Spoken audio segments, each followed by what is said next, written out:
Hello DSC aspirant, నేను మీ చాంద్ బాషా నెల్లూరు. ఈరోజు మనము ఏపీ డిఎస్సి సైకాలజీ ప్రిపరేషన్లో భాగంగా సైకాలజీకి సంబంధించి ప్రీవియస్ బిట్స్ను ప్రాక్టీస్ చేద్దాము.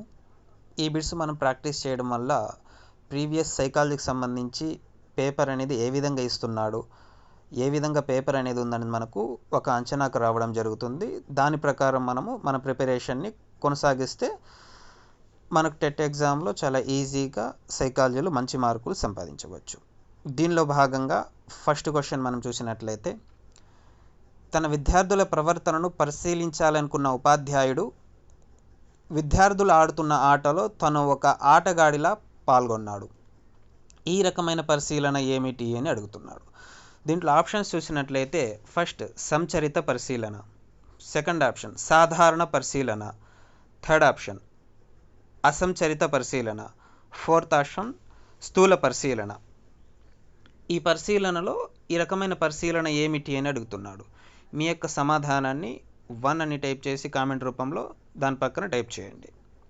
సెకండ్ క్వశ్చన్ మనం చూసినట్లయితే, క్రింది వాటిలో సరైన ప్రవచనం ఏమిటి అని అడుగుతున్నాడు.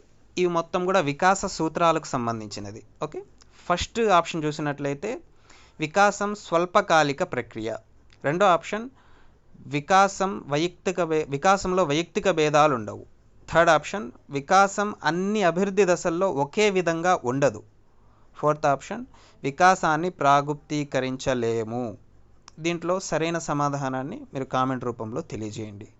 వీటికి సంబంధించినటువంటి సమాధానాన్ని నేను మన యూట్యూబ్ కమ్యూనిటీలో పోస్ట్ చేయడం జరుగుతుంది. మూడో క్వశ్చన్ చూసినట్లయితే, భాషా వికాస దశల వరుస క్రమంలో 3వ దశ ఏమిటి అని అడుగుతున్నాడు. భాషా వికాస దశల వరుస క్రమంలో 3వ దశ. ఇక్కడ ఆప్షన్స్ చూసినట్లయితే, ఫస్ట్ ఆప్షన్ ముద్దు మాటల దశ, సెకండ్ ఆప్షన్ ప్రాగ్భాషా దశ, థర్డ్ ఆప్షన్ భాషా అవగాహన దశ, ఫోర్త్ ఆప్షన్ శబ్ద అనుకరణ దశ. మీ యొక్క సమాధానాన్ని కామెంట్ రూపంలో 3 అని టైప్ చేసి దాని పక్కన సమాధానాన్ని కామెంట్ రూపంలో తెలపండి.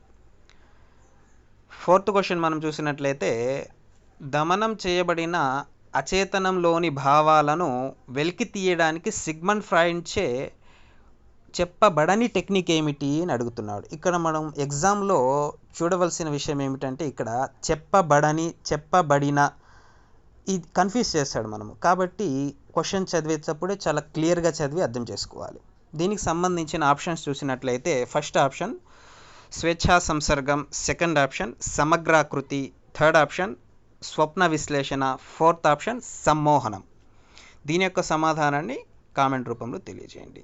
ఐదో క్వశ్చన్ చూసినట్లయితే, వ్యక్తి వికాసంపై అనువంశికత ప్రభావాన్ని సమర్థించేటటువంటి అధ్యయనం ఏమిటి అని అడుగుతున్నాడు.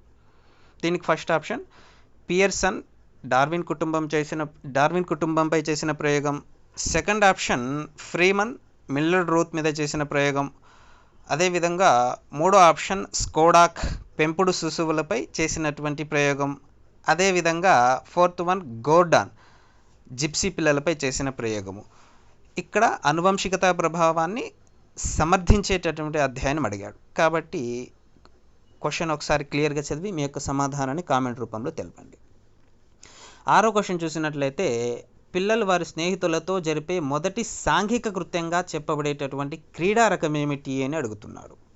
పిల్లలు వారి స్నేహితులతో జరిపే మొదటి సాంఘిక కృత్యంగా చెప్పబడేటటువంటి క్రీడా రకం ఏమిటి? ఇక్కడ ఫస్ట్ ఆప్షన్ చూసినట్లయితే ఏకాంతర క్రీడ, సెకండ్ ఆప్షన్ సమాంతర క్రీడ, థర్డ్ ఆప్షన్ సహకార క్రీడ, ఫోర్త్ ఆప్షన్ దౌర్జన్య క్రీడ. మీ యొక్క సమాధానాన్ని కామెంట్ రూపంలో తెలపండి.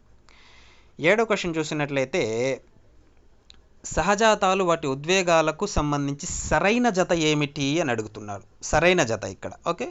ఫస్ట్ ఆప్షన్ చూసినట్లయితే మాతృ పితృ ప్రవృత్తి కోపం, కుతూహలం భయం, థర్డ్ ఆప్షన్ నవ్వు ఉత్సాహం, ఫోర్త్ ఆప్షన్ నిర్మాణం జుగుస్తా. ఇక్కడ సరైన సమాధానాన్ని మీరు కామెంట్ రూపంలో తెలుపగలరు. ఎనిమిదో క్వశ్చన్ చూసినట్లయితే, పియాజే సంజ్ఞానాత్మక వికాస దశల్లో అవిపర్యాత్మక భావనా లోపం ఈ దశకు సంబంధించినది. ఇక్కడ మనం క్లియర్గా చూడాలి, సంబంధించినదా సంబంధించనిదా అనేది. ఓకే, ఫస్ట్ ఆప్షన్ చూసినట్లయితే ఇంద్రియ చాలక దశ, సెకండ్ ఆప్షన్ పూర్వ ప్రచాలక దశ, మూడో ఆప్షన్ మూర్త ప్రచాలక దశ, నాలుగో ఆప్షన్ అమూర్త ప్రచాలక దశ. మీ యొక్క సమాధానాన్ని కామెంట్ రూపంలో తెలపండి. తర్వాత 9వ క్వశ్చన్ చూసినట్లయితే వ్యక్తి యొక్క భవిష్యత్తు సాధనను సూచించే ప్రస్ఫుట నిష్పాదన. వ్యక్తి యొక్క భవిష్యత్తు సాధనను సూచించే ప్రస్ఫుట నిష్పాదనను మనం ఏమంటాము? ఇక్కడ ఫస్ట్ ఆప్షన్ చూసినట్లయితే అభిరుచి, సెకండ్ ఆప్షన్ సహజ సామర్థ్యం, థర్డ్ ఆప్షన్ వైఖరి, ఫోర్త్ ఆప్షన్ నిష్పాదన. మీ యొక్క సరైన సమాధానాన్ని కామెంట్ రూపంలో తెలుపగలరు. 10వ క్వశ్చన్ చూసినట్లయితే శిక్షలు తప్పించుకోవడానికి విధేయత అనేది కోల్బర్గ్ నైతిక వికాస స్థాయికి ఏ దశకు చెందినది అని అడుగుతున్నాడు. ఇక్కడ మనం చూసుకున్నట్లయితే ఫస్ట్ ఆప్షన్ పూర్వ నైతిక లేదా పూర్వ సాంప్రదాయ స్థాయి, సెకండ్ ఆప్షన్ సాంప్రదాయ నైతిక స్థాయి, థర్డ్ ఆప్షన్ స్వీయ ఆమోద నైతిక లేదా ఉత్తర సాంప్రదాయ స్థాయి, ఫోర్త్ ఆప్షన్ సహజ నైతిక స్థాయి. మీ యొక్క సరైన సమాధానాన్ని కామెంట్ రూపంలో తెలుపగలరు. 11వ క్వశ్చన్ చూసినట్లయితే పిల్లవానికి వ్యాసరచన పోటీలో పాల్గొనాలని ఉన్నప్పటికీ సరిగా రాయలేనని, బహుమతి రాదని భయపడి పాల్గొనలేకపోవడము ఈ రక్షక తంత్రానికి సంబంధించినది అని అడుగుతున్నాడు.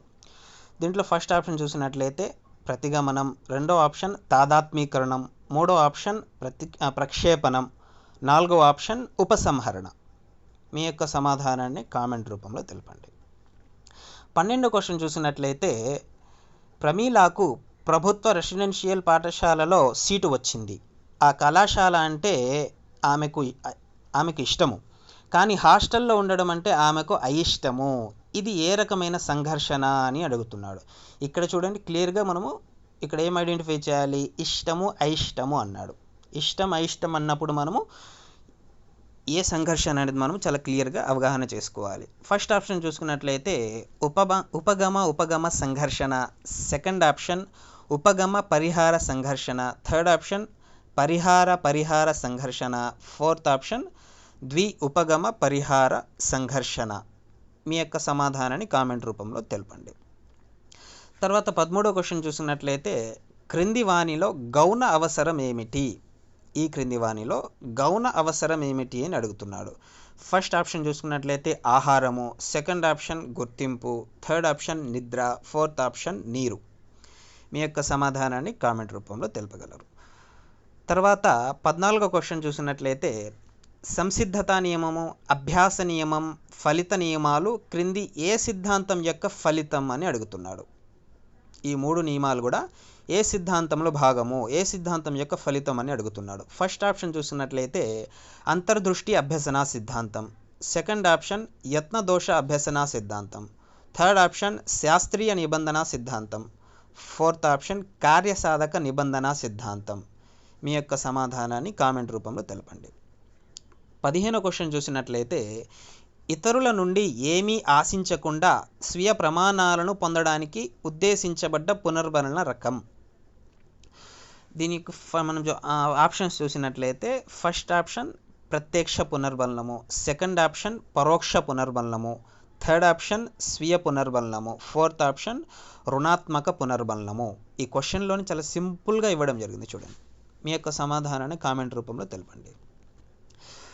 16వ క్వశ్చన్ చూసినట్లయితే ఈ స్మృతి రకంలో విషయం ఎక్కువ కాలం గుర్తించుకోవడం జరుగుతుంది. ఫస్ట్ ఆప్షన్ చూసుకున్నట్లయితే బట్టి స్మృతి, సెకండ్ ఆప్షన్ స్వల్పకాలిక స్మృతి, థర్డ్ ఆప్షన్ నిష్క్రియాత్మక స్మృతి, ఫోర్త్ ఆప్షన్ క్రియాత్మక స్మృతి. దీంట్లోనే చాలా క్వశ్చనే చూడండి ఎంత సింపుల్గా అడిగాడు. దీని యొక్క సమాధానాన్ని కామెంట్ రూపంలో తెలపండి. తర్వాత 17వ క్వశ్చన్ చూసుకున్నట్లయితే ఇప్పుడు చూస్తున్న పరిస్థితి ముందరెప్పుడో చూడకపోయినా చూసినట్లు అనుభూతి కలగడాన్ని ఏమంటాము? దీని గురించి కూడా నేను మన యూట్యూబ్ ఛానల్లో చక్కగా వివరించడం జరిగింది. దీనికి సంబంధించిన వీడియోస్ మీరు చూడవచ్చు. ఫస్ట్ ఆప్షన్ చూసినట్లయితే జైగార్నిక్ ప్రభావము, రెండో ఆప్షన్ హాలో ప్రభావము, మూడో ఆప్షన్ డెజావు, నాలుగో ఆప్షన్ గెస్టాల్ ప్రభావం. మీ యొక్క సమాధానాన్ని కామెంట్ రూపంలో తెలుపగలరు. తర్వాత 18వ క్వశ్చన్ చూసుకున్నట్లయితే క్రింది వాణిలో స్మృతిని పెంచేది ఏమిటి? ఫస్ట్ ఆప్షన్ దమనం, సెకండ్ ఆప్షన్ అనుపయోగం, మూడో ఆప్షన్ అవరోధం, నాలుగో ఆప్షన్ ప్రేరణ. మీ యొక్క సమాధానాన్ని కామెంట్లో తెలపండి. తర్వాత మొత్తం 19వ క్వశ్చన్ చూసినట్లయితే విదేశీ భాషను సరిగ్గా నేర్చుకోవడంలో మాతృభాషా ప్రభావాన్ని అభ్యసన బదలాయింపు దృష్ట్యా ఈ కింది రకంగా చెప్పవచ్చు. దీంట్లో ఆప్షన్స్ చూసినట్లయితే ఫస్ట్ ఆప్షన్ అనుకూల బదలాయింపు, సెకండ్ ఆప్షన్ ప్రతికూల బదలాయింపు, థర్డ్ ఆప్షన్ ద్విపార్ష బదలాయింపు, ఫోర్త్ ఆప్షన్ శూన్య బదలాయింపు. మీ యొక్క సరైన సమాధానాన్ని కామెంట్ రూపంలో తెలపండి.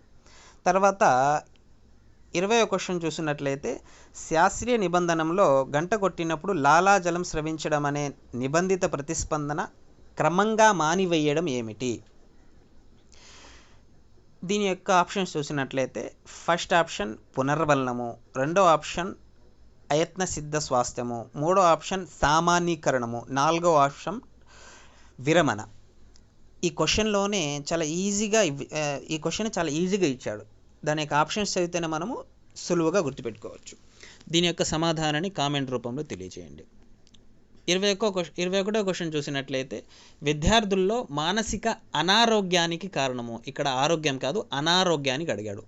విద్యార్థుల్లో మానసిక అనారోగ్యానికి కారణం ఏమిటి అని అడుగుతున్నాడు. ఫస్ట్ ఆప్షన్ చూసినట్లయితే ఆహ్లాదకరమైన పాఠశాల వాతావరణం, సెకండ్ ఆప్షన్ శక్తికి మించిన అభ్యసన కార్యక్రమాలు, థర్డ్ ఆప్షన్ నమ్యత గల పరీక్షా విధానము, ఫోర్త్ ఆప్షన్ విద్యార్థుల ఆరోగ్యకర అలవాట్లు. దీని యొక్క సమాధానాన్ని కామెంట్ రూపంలో తెలపండి.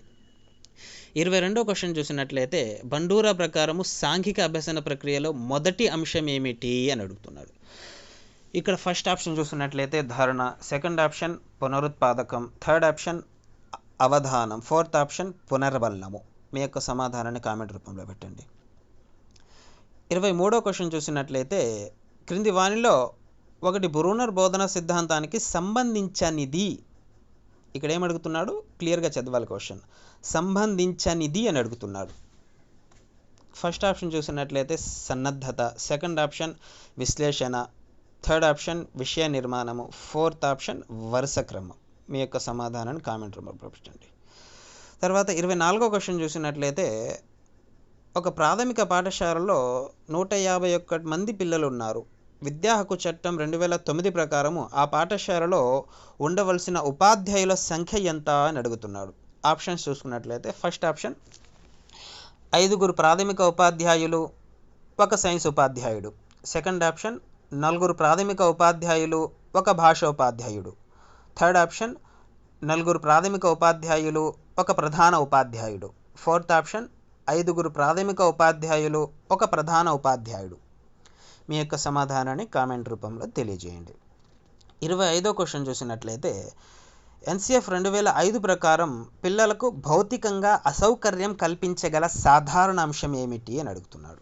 ఫస్ట్ ఆప్షన్ చూసినట్లయితే సంరక్షించే పాఠశాల సిబ్బంది, సెకండ్ ఆప్షన్ సమీపంలో పాఠశాల, థర్డ్ ఆప్షన్ సౌకర్యవంతమైన టాయిలెట్లు, ఫోర్త్ ఆప్షన్ బరువైన పుస్తకాల సంచులు. క్వశ్చన్ చాలా సింపుల్గా అడిగాడు చూడండి. ఒకసారి అర్థం చేసుకుని చాలా సింపుల్గా మనము ఆన్సర్ని ఐడెంటిఫై చేయొచ్చు. దీని యొక్క సమాధానాన్ని కామెంట్ రూపంలో తెలపండి. 26వ క్వశ్చన్ చూసినట్లయితే ఈ నాయకత్వ శైలి యందు నాయకుడు నామమాత్రంగా ఉంటాడు. సభ్యులు పూర్తి స్వేచ్ఛను కలిగి ఉండి తుది నిర్ణయాలు తమకు తామే తీసుకుంటారు. అది ఏ రకమైనటువంటి నాయకత్వ శైలి అని అడుగుతున్నాడు. ఇక్కడ ఫస్ట్ ఆప్షన్ చూసినట్లయితే ప్రజాస్వామ్య నాయకత్వ శైలి, సెకండ్ ఆప్షన్ నిరంకుశ, థర్డ్ ఆప్షన్ జోక్యరహిత, ఫోర్త్ ఆప్షన్ మిశ్రమ అని అడుగుతున్నాడు. మీ యొక్క సరైన సమాధానాన్ని కామెంట్ రూపంలో తెలియజేయండి. 27వ క్వశ్చన్ చూసినట్లయితే కార్ల్ రోజర్స్చే ప్రతిపాదించబడిన మంత్రణ విధానం ఏమిటి అని అడుగుతున్నాడు. కార్ల్ రోజర్స్చే ప్రతిపాదించబడిన మంత్రణ విధానం ఏమిటి అని అడుగుతున్నాడు. ఫస్ట్ ఆప్షన్ నిర్దేశిక మంత్రణము, సెకండ్ ఆప్షన్ అనిర్దేశిక మంత్రణము, ఫోర్త్ ఆప్షన్ శ్రేష్ఠ గ్రహణ మంత్రణము, ఫోర్త్ ఆప్షన్ ఆధిపత్య మంత్రణం. మీ యొక్క సమాధానాన్ని కామెంట్ రూపంలో తెలపండి. 28వ క్వశ్చన్ చూసినట్లయితే క్రింది వానిలో విద్య నేర్వగల మానసిక వికలాంగులు ఎవరు అని అడుగుతున్నాడు. విద్య నేర్వగల మానసిక వికలాంగులు ఎవరు అని అడుగుతున్నాడు. ఫస్ట్ ఆప్షన్ సంపూర్ణ బుద్ధిమాంద్యులు, సెకండ్ ఆప్షన్ తీవ్ర బుద్ధిమాంద్యులు, థర్డ్ ఆప్షన్ మిత బుద్ధిమాంద్యులు, ఫోర్త్ ఆప్షన్ స్వల్ప బుద్ధిమాంద్యులు. మీ యొక్క సమాధానాన్ని కామెంట్ రూపంలో తెలపండి. 29వ క్వశ్చన్ చూసినట్లయితే ఈ క్రింది వానిలో బౌద్ధిక వనరుడు ఏమిటి అని అడుగుతున్నాడు. ఫస్ట్ ఆప్షన్ శాస్త్రవేత్తలు, సెకండ్ ఆప్షన్ జలపాతాలు, థర్డ్ ఆప్షన్ వ్యవసాయ క్షేత్రాలు, ఫోర్త్ ఆప్షన్ జంతు ప్రదర్శనశాల. మీ యొక్క సమాధానాన్ని కామెంట్ రూపంలో తెలియజేయండి. 20వ క్వశ్చన్ చూసినట్లయితే నిర్మాణాత్మక మదింపునందు స్లిప్ టెస్టుకు ఇవ్వవలసిన భారత్వము ఎంత అని అడుగుతున్నాడు. ఫస్ట్ ఆప్షన్ 10 మార్కులు, సెకండ్ ఆప్షన్ 20 మార్కులు, third option 25 marks and fourth option 15 మార్కులు అని చెప్పడం జరిగింది. దీని యొక్క సమాధానాన్ని మీరు కామెంట్ రూపంలో తెలియజేయండి. ఇది మనం ఇప్పుడు చెప్పినటువంటి 30 ప్రశ్నల యొక్క సమాధానాలు మీరు కామెంట్ రూపంలో తెలియజేయండి. దీనికి సంబంధించినటువంటి సమాధానాలు నేను మన యూట్యూబ్ కమ్యూనిటీలో పోస్ట్ చేస్తాను. ఈ వీడియో మీకు నచ్చినట్లయితే లైక్ చేయండి, షేర్ చేయండి, సబ్స్క్రైబ్ చేసుకోండి. అదేవిధంగా ఇటువంటి మరిన్ని ఇంట్రెస్టింగ్ వీడియోస్ కోసం మన ఛానల్ని ఫాలో అవ్వండి.